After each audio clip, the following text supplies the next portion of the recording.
Termites, it's night 17. How exciting. Have you subscribed to my YouTube channel? Do I sound like I'm 4? 12? Maybe 17? Tiffany Ranch. My podcast is on the YouTube channel. Maybe you already subscribed because you're watching this. Maybe you're just not watching it and not subscribing. That is not going to help matters, Termites. You have to subscribe. It's free. All of this is free. Isn't that lovely? I think I'm going to still do the podcast when I go on the road. It's going to be hard because I'm old and I like to print a lot of things. And I can't really do that. I'm not going to a business center in a Hilton or a Marriott Courtyard. I don't even know if they have one. I'll have to go a different route. But look what we have here, some Woodford Reserve from where? Kentucky. Why? That's in honor of the Kentucky Derby coming up, May 1st. What are they going to do there? Are they allowing everybody to come? I have no idea. Oh, yeah. That's what you need on a spring, cold, chilly bananas day out there. What else, Termites? The book's getting good. I cannot believe most of the things I read about this man's life. And I also can't believe this book that I look at, it was only $3.98. I guess people don't care anymore. Look at that fucking piano. Look at the back. Look at this move. I couldn't even do that if I tried. I don't even know. He's like flying. Like, I don't know how they took that photo. Maybe he could fly. Maybe. We're on chapter 7. Glasses needed. Chapter 7. Liberace realizes his ambition is to star in a movie. Oh, and the results were not what he had wished. That's what I'm thinking. With Joanne Rio removed as a threat to Liberace, now that we're all got rid of that lady, and his devotion to his mom, his fans breathe more easily. What were these ladies thinking? That he's going to marry them? All of you? All of you? There's like 6,000 a week? No. Now he can give all of his time to her, mom, and to bring pleasure to the millions without the distraction of a domestic alliance. An alliance? That's quite a word. Liberace's popularity, which had momentarily faltered, regained its forward thrust, and his syndicated show remained the most widely distributed program in the United States. Despite his unenforced rest, the Liberace show still reached a waiting audience every week, thanks to a backlog of productions. I paid another call to the Liberace house early in January 1955, and he greeted me at the door in robe and slippers. In robe. How about a robe? How about wearing a robe? In robe. Sounds so British. Are you in robe? Huh. We sat down at in the black and white living room where the oversized bulb and grand piano now had a twin. I would have never found out I was ill except for an insurance physical, he said. Every once in a while, the office takes out another annuity for me and I have to go in for a checkup. The doctor told me I would have to cut down on all activity and get a complete rest. I came back from the last tour quite heavy. You know how it is on the road. You eat a lot of heavy stuff. Well, you can't eat at midnight. I know that. I used to blame the road because I always think, oh, I should lose 10 pounds. And then I've been home for a year and nothing changed. It's not the road. It's what people like to say. I do eat worse on the road, though, healthy-wise. The doctor told me that gobbles of fat were clogging my arteries, cutting off the flow of oxygen to my blood. That's why I'd been feeling so bad. When I did the TV show, I'd get to the point at 4 o'clock in the afternoon when I didn't have the strength to continue. I had to ask Duke Goldstone to shoot around me for half an hour while I got some rest. Lee said the doctor put him on a diet of steaks and salads, and he'd lost 17 pounds with 3 to go. When my mom was young, after she had a kid or something, she wanted to lose weight, the doctor would tell her to start smoking. And they give him cigarettes. It works, though. Probably not the best idea, but it definitely works. For a change, he looked younger than his years, which were 35, and not so cherubic. 35 and he's out of breath? Jesus, how chubby was he? I'm going to have to go back and look. And whenever I hear cherub, I always think of John Panette, because he always used to go, my cherub-like face.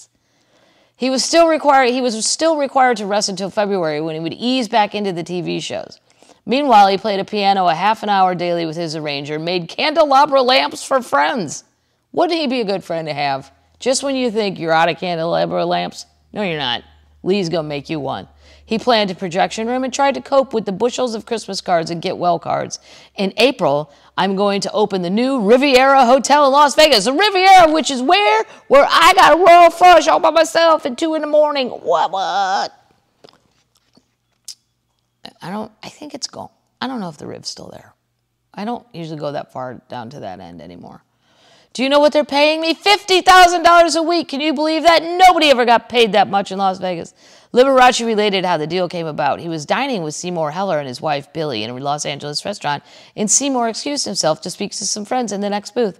He returned to explain that they were the owners of the Riviera Hotel, which would soon be opening in Las Vegas. They want you to be the first act, Seymour said. Seymour, I'm very happy at the Last Frontier. I already had a gig. They treat me nice. And they gave me my first break in Vegas when nobody else wanted me.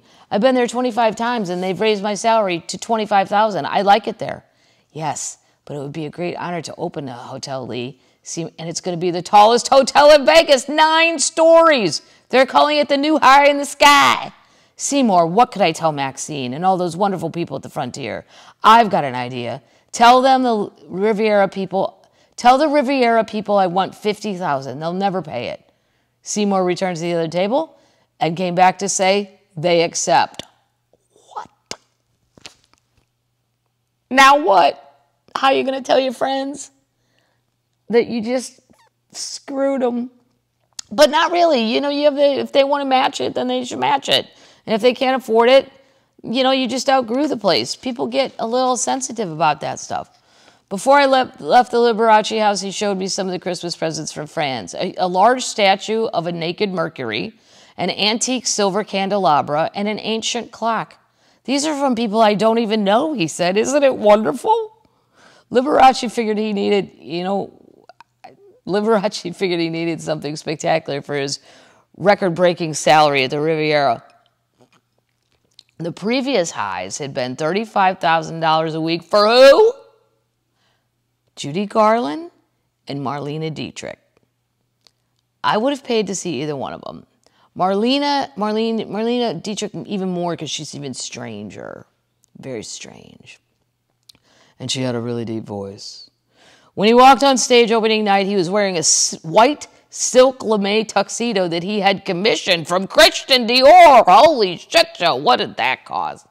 He returned for the second half of the show in a jacket that drew gasps from the audience. Well, what would it take for his audience to gasp? We're going to find out. It was a black tuxedo jacket studded with tiny sequins.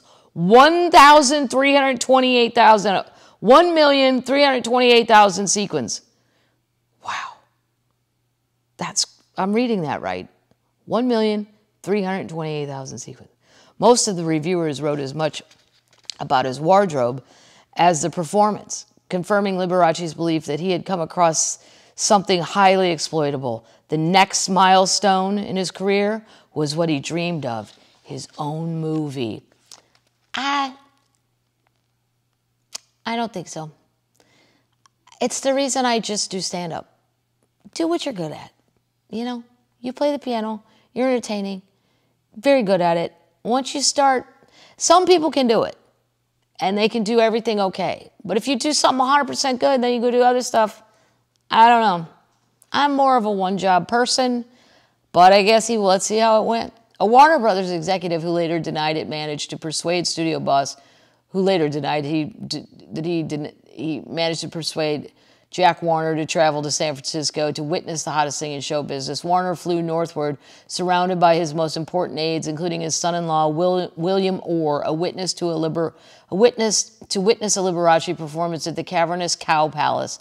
Tipped off about the important guest in the audience, Liberace performed magnificently, drawing on every crowd-pleasing trick in his repertoire. You got it, kid. I love it when sometimes my dad will say, here's something I thought of. You can add it to your repertoire. I'm like, Dad, I'm not a time traveler. I don't have a repertoire. That would be funny, though, to say this. Maybe I'll say it to Ron next time he's about to go on stage. Ron, focus and try to have a good repertoire. He won't know. You're the hot, you got it, kid, William. If you can do that on screen, what you did on stage, we're both going to have a gold mine. Not all of Liberace's associates shared Warner's enthusiasms. Lee's television director, Duke Goldstone, thought it was a chancy and possibly ruinous endeavor. Won't ruin you. I don't think it's ruinous. I disagree with Duke on that. But it could flop.